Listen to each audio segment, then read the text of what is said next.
AI allows everything to be done so much easier, more efficient, and fast. So it's great in the sense of a small business or a governmental agency having not enough manpower and being able to do more faster. That's great. However, when we talk AI in terms of what bad guys can do with it, it's a whole nother level. Welcome to The Future of, a podcast by Fresh Consulting, where we discuss and learn about the future of different industries, markets, and technology verticals. Together, we'll chat with leaders and experts in the field and discuss how we can shape the future human experience. I'm your host, Jeff Dance. In this episode of The Future of, we're talking about the future of cybersecurity. I'm joined by cybersecurity expert Theresa Jones, also known as the Cyber Lady. Welcome to the show. Thank you for having me, Jeff. Yeah. Theresa is the CEO of Evalv IT. She actually consults on critical infrastructure for municipalities, ports, and airports. She also prepares clients to work with the DoD to make sure their cybersecurity measures are in place. She's been a cybersecurity specialty consultant for the Louisiana Small Business Development Center. She's even written curriculum for universities. So we're grateful to have your expertise here with us. Theresa, I understand cybersecurity is not only your profession, but also a passion. How did you become interested in the topic and become the Cyber Lady? So a few years back, I worked at an MSP as a salesperson, believe it or not, sales and marketing, and decided after going on site and seeing medical practices not following actual cybersecurity rules and protocols, that Houston, we're going to have a problem when it comes down to these small businesses and these entities not following protocols and making people's data unsecure. So I, from there, started looking at every time I went to the doctor, it's like, are you doing this right? Is it HIPAA compliant? And it started making me freak out. So everything in my world became cyber. Everything was cybersecurity. And from there, I started doing speaking engagements and teaching and training specific to small businesses for cybersecurity. And people didn't like me because I always scared people, right?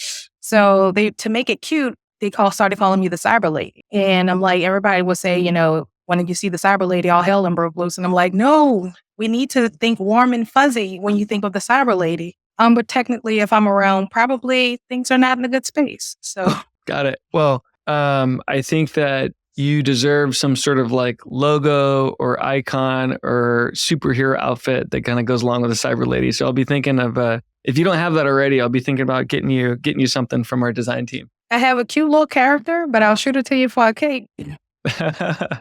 Thank you. Well, tell us a bit more about your work. Some of the types of clients that you work with. Primarily, I have become extremely efficient in the maritime industry with port authorities. And most of them that have either ferries or airports, and it is extremely stressful. My whole hair is combed back, so you don't see the streak of gray and white hair that's like right here. Because there are so many projects that these port authorities and these municipalities haven't been modernized. So we walk into environments where you see anything from Windows 8 device servers still on networks, and we're like, oh God, we're going to have a seizure. We can't put stuff on here. But our government doesn't really budget for technology, for changes and increases. So it's very challenging and very interesting working with the grant side of the organizations trying to obtain funds to be able to get them in a happy place when it comes down to their cybersecurity postures. So it's a lot of stress, it's a lot of snacks, and it's a lot of caffeine. But it's also very rewarding when we realize that, like, when I do stuff for Port of South Louisiana and I educate the new employees, it's like, hey, we're protecting 60% of the world's grain. That's rewarding. We have, collectively as an organization, we're protecting $400 million of economic impact each and every day between collectively what our clients have. So it's interesting to think about, ships not moving. And if they don't move, how does it affect America? How does it affect the citizens? And we're an intricate part of actually making sure those ships are moving. So I'm like really, really excited about that. And that's what makes me passionate about cybersecurity and what we do every day, and keep doing it even when you don't want to do it because you're tired. It's those things. Thank you. I think that protecting our critical infrastructure we've become much more aware of that with what's been going on in the world. And we all read about, cyber attacks, even cyber warfare, cyber threats. And there's a country level aspect to this. There's a company level aspect to this, and there's a personal aspect to this. And I think that's why we're excited to kind of talk about it more today. It definitely can affect or has affected our, even our personal lives. As we think about the definition of cybersecurity, this notion of like protecting systems, networks, and programs from digital attacks, there's just a lot that can go into this space. Do you have any sort of kind of definitions that you use as you bring people along? So I always tell people, basically, if it connects to the internet, we have to protect it. Bottom line, whether it's virtual, wireless, people want to get technical. Well, technically, it's on a VLAN. No, it's all part of cyber.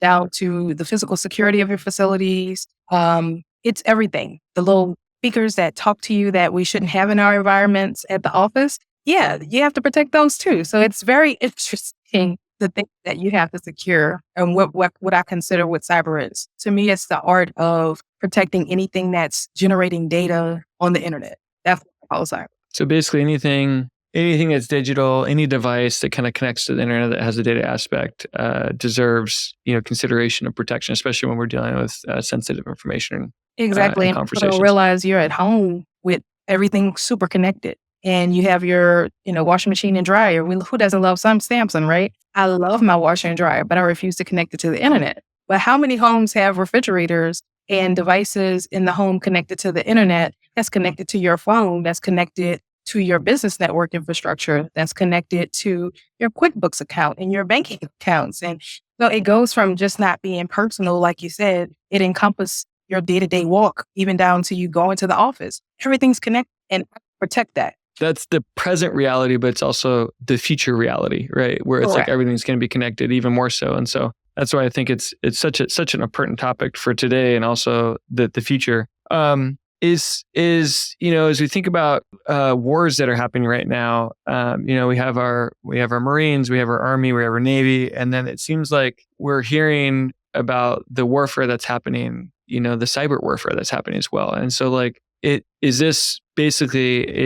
cybercrime sort of the new warfare as well? As we think about countries, at war with one another, it seems like we're hearing about these large teams of hackers, right? Mm-hmm. Whether it's this country or that country, and this is like, okay, if we can take down critical infrastructure, if we can slow things down, if we can affect things, then this is one way to affect another country. Definitely, and people don't look at it not just from that perspective, but how you fund a war. Where do you get money to fund wars? Where do you get money to fund these criminal enterprises? I never forget when the war in Ukraine started. I live here in New Orleans, and I was like, oh, it's Mardi Gras time. So I get to go take a break away from Mardi Gras and from the business.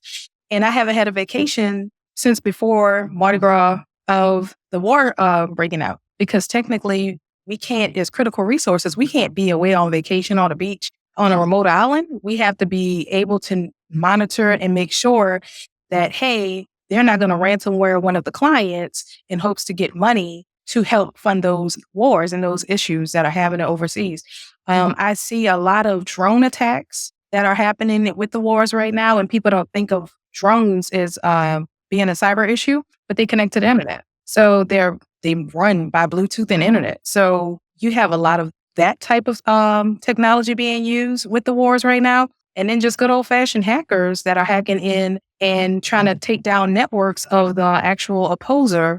Because if you take down the internet, they can't connect, they can't communicate unless you have sat phones. I mean, just recently we had an issue where AT&T lost 72,000 people in the southeast region of the U.S., maybe even in other areas. If you had AT&T in New Orleans a few weeks ago, you didn't have a phone system for about 4 or 5 hours one morning. If you can take down internet, power, water, anything like that, you basically stop human life from moving and functioning in that region.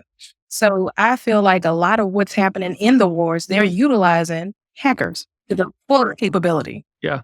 Just taking the internet down could cripple an economy. We experienced this here in the Seattle area when there was an island, a San Juan island, that had their internet kind of cable cut, and the island itself, if you think of that as like a body or a country, like it really crippled the economy for a while, just because they didn't have internet, they couldn't process payments and everything else that kind of goes along with that. So that definitely resonates. I was looking at some stats before coming into this show and reading about how U.S. in the U.S., data compromises are a record high. If we look at trends, that monetary damages in 2022, as an example, saw a year-over-year increase of around 50%. That the federal agencies are reporting, tens of thousands of security incidents, and we know that a single breach can involve a billion accounts, like what happened with Yahoo years ago. But so thinking about all this,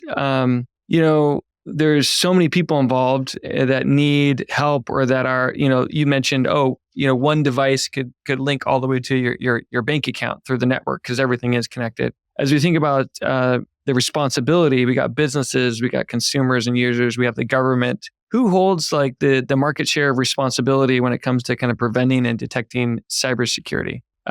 Is it evenly distributed? Do you have any thoughts on the global macro picture of working on this? I mean, the problems are only rising right now. Right. So I have mixed feelings, and I know this is a recorded line, so I'm gonna be mindful of what I say. However, it's a combination because unfortunately, individuals are not educated on the risk of connecting your, banking information. Because I hate to say it, as society, we have become really lax. So it's like we want to be able to verbally tell the speaker to pay such and such bill. Okay, is that really safe to connect your bank account to a speaker that's connected to the internet? 9 times out of 10, you didn't even change your username and password on the router, and you haven't pulled that yellow sticker off. You haven't done any of that. No one is really educating individuals. So then when they go into the workforce, they're not educated on how to properly and securely operate the devices and the technology. But then on the same side, the businesses don't budget for technology and cybersecurity. So then they have their responsibility. But at the same time, the federal government is allowing technology to just go into the market without being vetted. Like right now, we're trying to take stuff out of the market because of artificial intelligence. We need to be on the proactive end and govern it before it even hits the streets. So it's like, how do you tell people you potentially cannot watch TikTok in the US? Do you want to see people burn buildings to the ground? I mean, people live and swear by their social media. So you have a combination of everybody's at fault. Everybody has a certain level of risk. But however, when it comes down to these critical infrastructures, I feel like we need to make sure that our executive leadership teams are educated when it comes down to cybersecurity. So like in a couple weeks, we actually are doing a training class for 2 port authorities here for their executives to teach them cybersecurity, down to their phone security, why you use a VPN, why you use, everything, remote access, how to properly use your cell phone, what to click on and what not to click on. Because if the heads don't do it, they can't educate the staff. They can't do it at home. So it's just, and we know, technology, everybody wants to use, free open source technology right now in the work environments. No offense. My clients are mad right now. You can't use ChatGPT, GTP. You cannot use the free solution because we can't govern it. So it's a combination. But in society, we have all the fairy dust and glitter, all the greatest technology out. And when you see that, hey, it could help me write stuff and it's free and it's going to make my life easier. Yeah, let's do that. Let's sign up for that. And not realizing the amount of risk on the back end that it's putting to the organization, you as an individual, your family, the whole nine. So I think everybody has a key part that they have to play and own the amount of risk that's happening when it comes down to cybersecurity in the lack thereof. We can't just blame individuals or businesses or the government. We got to work collectively and have a lot more awareness because the problems are only on the rise and they're only going to go up essentially. So it needs to be part of our, more of our curricula and our know-how at every level. Exactly. Thank you. There was a recent cyber attack on, pharmacies, which was interesting in the last couple of weeks, and it kind of brought to light, these industry-specific threats. What are you seeing as far as industries that are kind of most vulnerable to cyber attacks? The way I describe it is the fact of if it's an industry that services the masses, number one, if it has mass reach, if it can stop any type of payment, comforts in life, or necessities like water, gas, oil, electricity. I feel bad for the cyber people who work in the power industry because I know they're heavily under fire from hackers all over the world. Not just people, everybody just naturally assume it's in Russia and China. No, if you ever look at the maps of where the attacks are coming from and look at reports, it's even from right here on the U.S. soil. But what incentive do people have not to want to attack when we are constantly giving away ransom amounts of 4 million for, the Colonial Pipeline, or for the medical one recently with United Health, it was $22 million. I mean, that's a lot of money. And technically, how are you going to track them down? And you can't even track the money because it was sent in Bitcoin. Why would they stop? So there's an economic aspect that's driving some of this as well, and a payment stream that enables that to be anonymous. So I think if I'm not mistaken, it was over $400 billion last year that went to waste because of cyber attacks. And they're projecting by 2025 is going to be $1 trillion industry, cybercrimes. And it's an industry. It's an industry. I've definitely seen the dark side of entire corporations. At least I've read a lot about foreign entities, corporations that are just dedicated to this, and that recruit and enslave people to be involved. So it's fascinating. So Theresa, as we think about businesses of different sizes, you consult for companies of all sizes and organizations. How does your advice change as you think about the size of the organization you're working with? So it changes drastically because a small business cannot afford what a municipality should be able to afford, but unfortunately they can't afford true cyber either because cyber is a layered approach. So for small businesses, I try to find cost-effective ways to help educate them as well as get them, proper insurance. A lot of people don't want to get cyber insurance. Because for them, a crippling to a small business, it'll be the detriment to a small business if you wipe their bank account out and they can't get their money back because they don't have cyber insurance. In a governmental sense, it's a little different. So I start with small businesses with insurance, but with the government, I start with them with the actual infrastructure itself, like going through the what's there, what's not there type of conversation. So for the businesses, it's more of a high level consulting and make recommendations on governmental agency. We go in and start testing. That's the approach. That's the difference in the conversation. Thank you. That's helpful. What about from a personal perspective? You'd mentioned we have so many devices; they're all connected. Any like practical advice you kind of give to friends? Believe it or not, my siblings all have Trend Micro firewalls at their house, and they were like, "Why do we need a firewall at our house?" I'm like, "We're not going to go through that conversation, but you're going to have it." But the selling point to them was when the kids get punished, they can turn off the devices that the children want to play on, the games, the iPad, cell phone, whatever. And I'm like, it's for you to govern your traffic so you can know what's on the network and what's not on the network. But they use it to do something a little different. But I'll tell anybody, even a small business that works remotely, get a Trend Micro firewall for your home. They're like $109 on Amazon with like a $39 a year subscription, but they're very effective and they're easy to install and it's an app on your phone. That is like the first thing I tell a small business owner or a consultant or just family and friends. Everybody has a Trend Micro at the house. Thanks for that practical advice. I'll have one from Amazon by the end of the recording. Let's shift to the future. Talk a little bit about the future. And let's start with AI. AI is going to be a big part of the future. We've seen all the rapid advance this year. How does that bring new concerns or maybe benefit this space? Tell us more about AI and the future. So in terms of the future, I said the future is going to be hell because AI allows everything to be done so much easier, more efficient, and fast. So it's great in the sense of a small business or a governmental agency having not enough manpower and being able to do more faster. That's great. However, when we talk AI in terms of what bad guys can do with it, it's a whole nother level. I mean, I don't know if you saw on CBS a couple weeks ago on the morning show, they are literally able to take voice clips from dead loved ones' voicemails and make whole conversations. And, it's warm and fuzzy for that person, but I think about what criminals would do with that. We have your loved one hostage. If you don't send us X amount of dollars in Bitcoin and they use that person's voice because they got a clip off of your phone.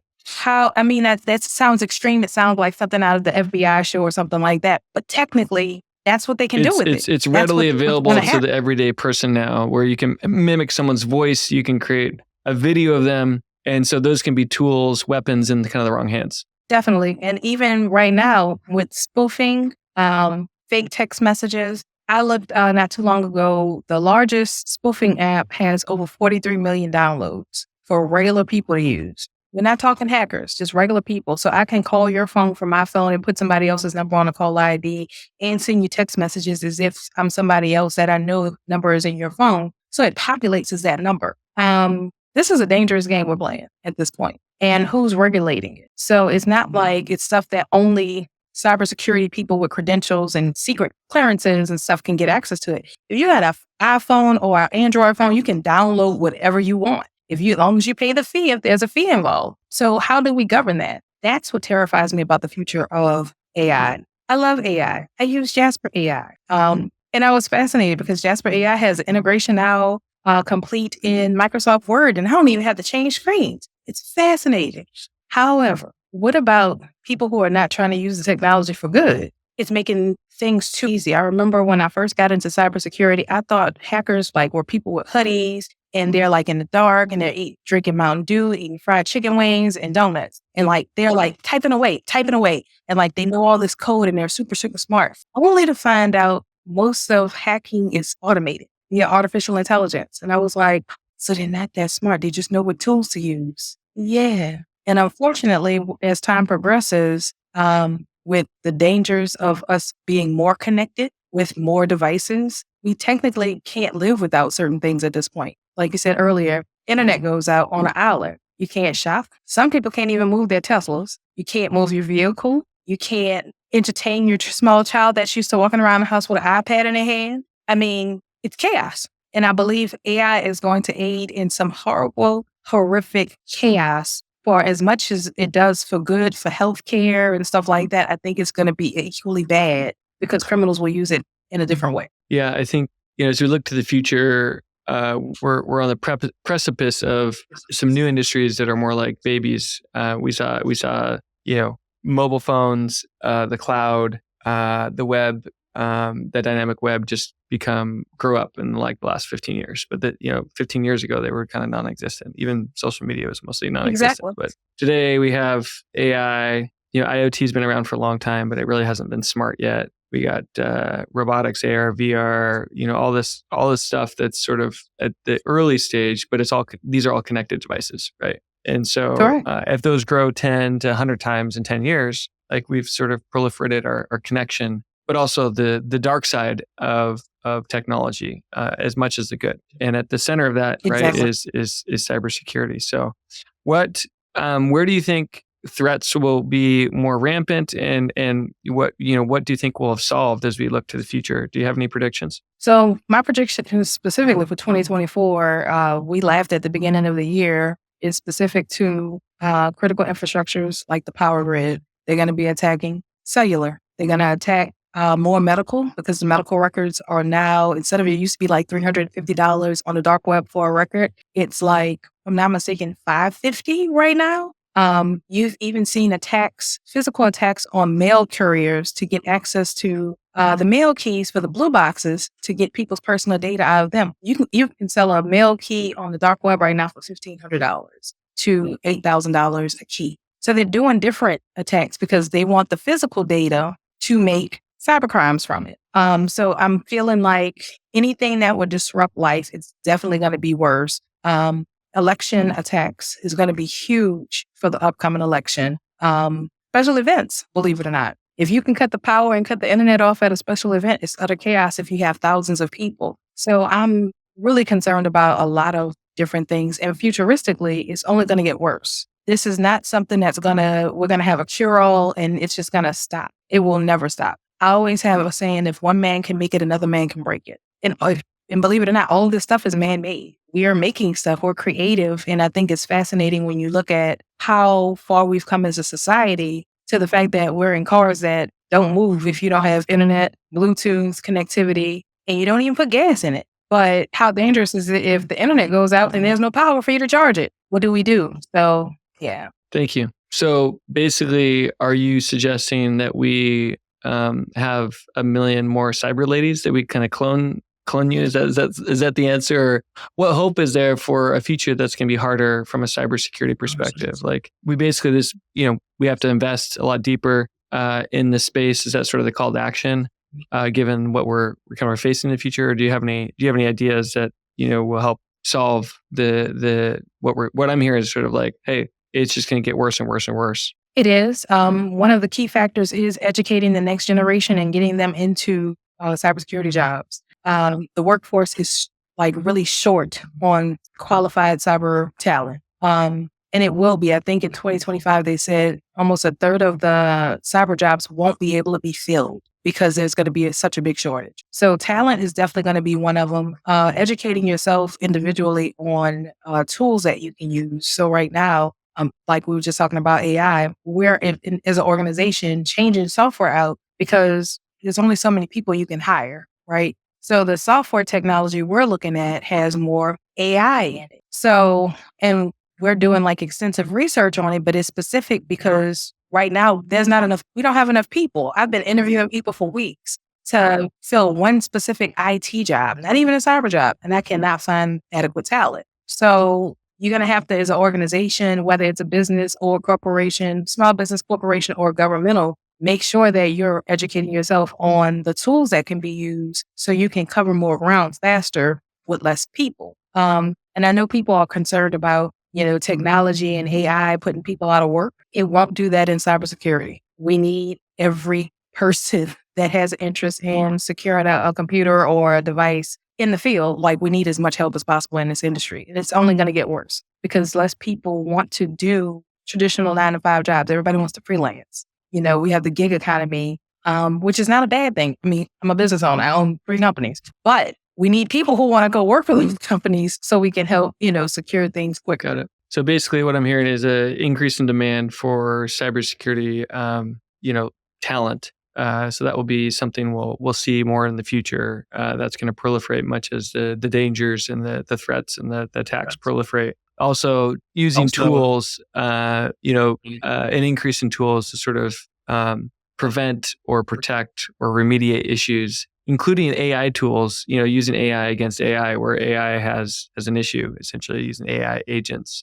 That could be part of the future as we think about trying to remediate, issues that will only grow. Yes. A lot of tech companies are going to, instead of like a pen test a year model, to continuous pen testing software. So it's happening 24 hours a day, 7 days a week. So that's where that automation comes in. So it's a little more expensive as a software tool, but if there's only 100,000 pen testers in the world, everybody needs pen testing, somebody's going to come up short. So that's a good example of how technology is changing and growing with the demand for the human element that we need. You still need the humans to go and check all the findings and make tweaks and changes. But that's an example of how we're utilizing artificial intelligence to help bridge the gap until we can get more people in the field.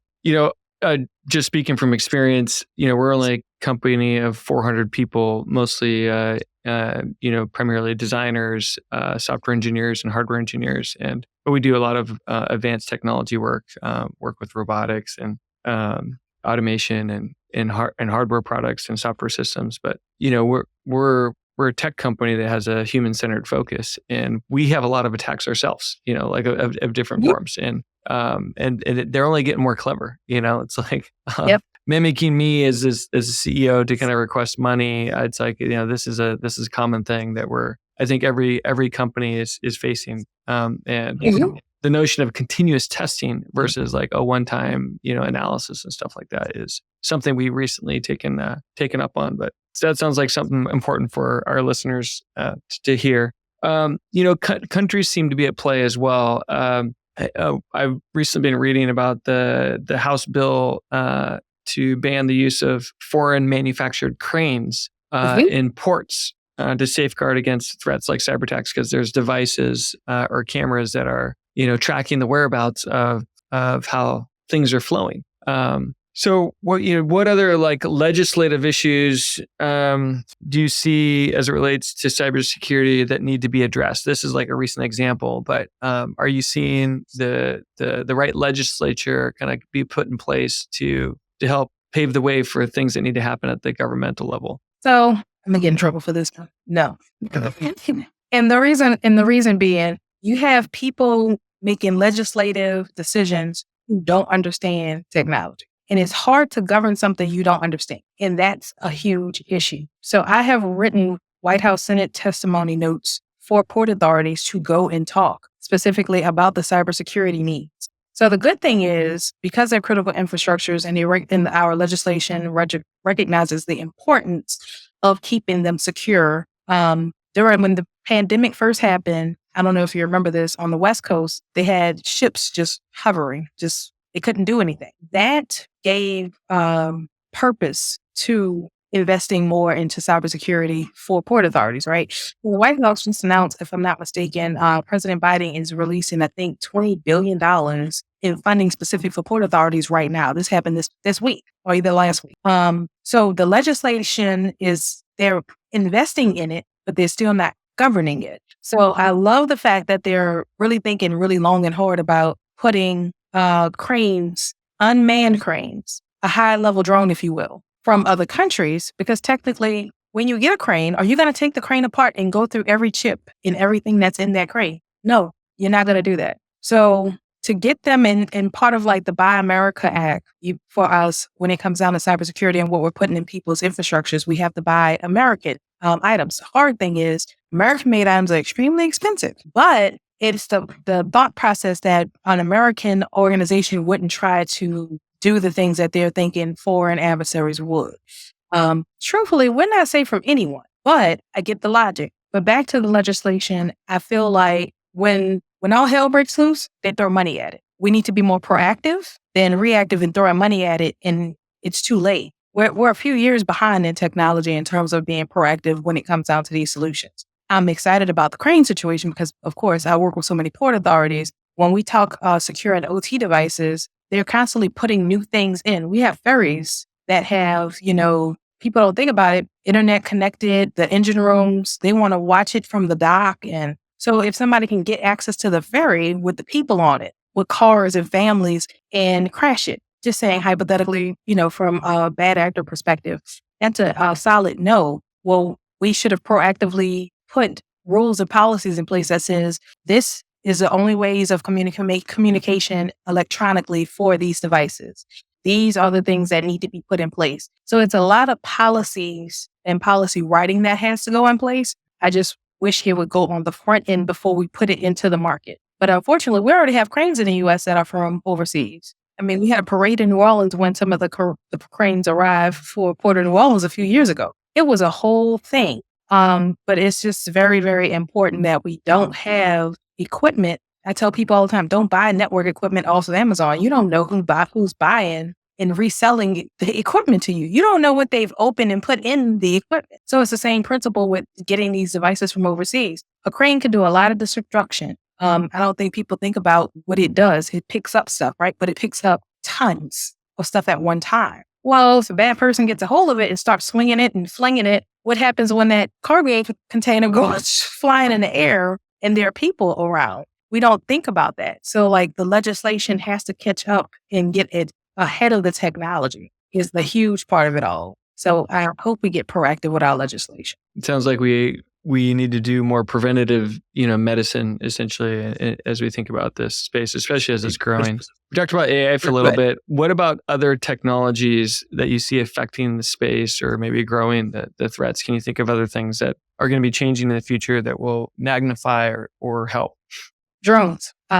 Not just the cute little drones that you're flying with a little camera on it. We're talking all of these devices, these robotic devices that basically can function without a human actually touching it. That, and I know, there are consulting firms similar to, organizations that are connected to you guys that develop that level of technology. But who's governing it on the front end? So what happens when the cute little robot, that's the police robot. I love those. I think they're so cute.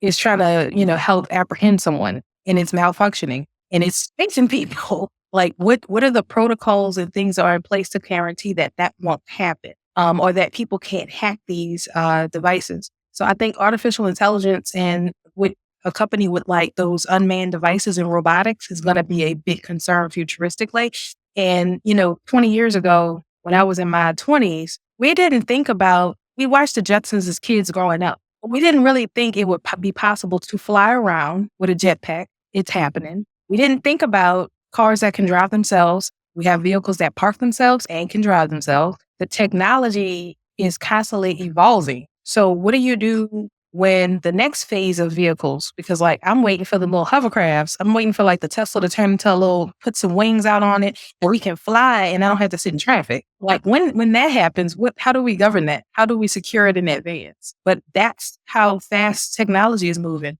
We're putting people in space right now for vacations, like just little fun excursions. I mean, at a price point of what, like a couple $100,000 or $1 million, but it's happening. So now we have the component of space technology mixed with cybersecurity. How do you secure a rocket ship? It's interesting. It's interesting, especially when you think about what's going on right now from a warfare perspective and how that's advancing drones and how people have used vehicles to, crash into our own buildings, our own infrastructure, right? It's like these are real things we've seen in our lifetime, but the threats are growing and the problems are growing. So how do you personally keep up with all this? There's a lot going on. Can you think of any sources that people that are interested in the space can stay connected to as they advance their own measures or are interested in the profession? So I get a lot of information from like organizations like InfraGard when the FBI puts out reports about different things in terms of cybersecurity. I get a lot of information from CISA. I actually read a lot of magazines. So I'm the crazy person that will go to Barnes and Nobles and drop $200 on tech magazines just to see what's the latest and greatest. The other day I spent like $168 on like 7 magazines. I'm like, what did I buy? But they're specific to like MIT technology, the Harvard Business Review. Like I read stuff like that to keep me entertained at night, but it also keeps me cutting edge when it comes down to technology. Whenever Time Magazine or Forbes does a special issue on technology or artificial intelligence, I'm always looking at that stuff. It's usually not as advanced as what we would like to see as tech people, but newsletters and blogs and being on Reddit, and it's you can ingest it from everywhere. But I'm an old school person, so I like to flip paper. So like magazines are my go-to. Thank you. Thanks for the reminder to pick up something physical. Tell us more about advancements in cybersecurity technology that you're most excited about. Email security. People drive me mad with their phishing links and phishing attacks and clients. I got breached. No, you didn't. Don't say that. So like Proofpoint, CrowdStrike, different ones have come up with some new innovative technologies that can not only block the Gmail, because the hackers are smart. They know you don't want to block Gmail or Yahoo because you don't know who it's coming from. And you can't, even though it's not a personal domain to a business, that's how they were getting a lot of stuff through. Well, now the technology has filters in the security that actually can track and show before it populates into your email system. Like this stuff is like fascinating how fast it moves. But it checks to see the origin, the type of content that's in it, and whether or not this is probably a real email that you should receive. So I've been putting that as one of the things we're rolling out today for a client. Now, those types of technologies in place, because a lot of attacks aren't really hackings. It's phishing attacks that people are clicking the wrong thing. So advancements in email security is huge to me right now, because that's also connecting with that human element. It's not the hacker sitting outside the parking lot with a hoodie. It's the people who are sending those emails or the text messages that people are getting, and they're clicking on links because UPS is sending you a update on your package that's being delayed in traffic, and they ask for your social security number. UPS is not going to ask for your social security number. People stop giving them that information. People are just like, oh my God, I don't want my package late. And they're filling it in, not thinking UPS will never ask for your social or your date of birth, but okay. So email security has been exciting because there's some more advancements there, and it's definitely a present issue with phishing. So much phishing happening right now of all sorts via text and email that we're building some systems that can kind of help us resolve a good chunk of that. Definitely. I love to hear that. I like the continuous testing models. That's exciting because a pen test is expensive. Like I can't charge you under 16 to 20 grand to start to do a pen test, but to have the ability to purchase software to do it continuous and do one hard human one a year and have something running year round at a fraction of the cost because of automation is phenomenal as well. So there's different little tools. I'm really personally fascinated by robotics because I'm just like a little nerd. So I'm the person that wants to build a robot from scratch if I ever had enough hours in a day. but I'm also, we have a running joke that I want a robot butler to bring me espresso and breakfast in bed on Saturday morning. So I need to get somebody to make me a robot to be able to produce breakfast in bed on a Saturday morning with coffee. That I would be the happiest woman on the planet.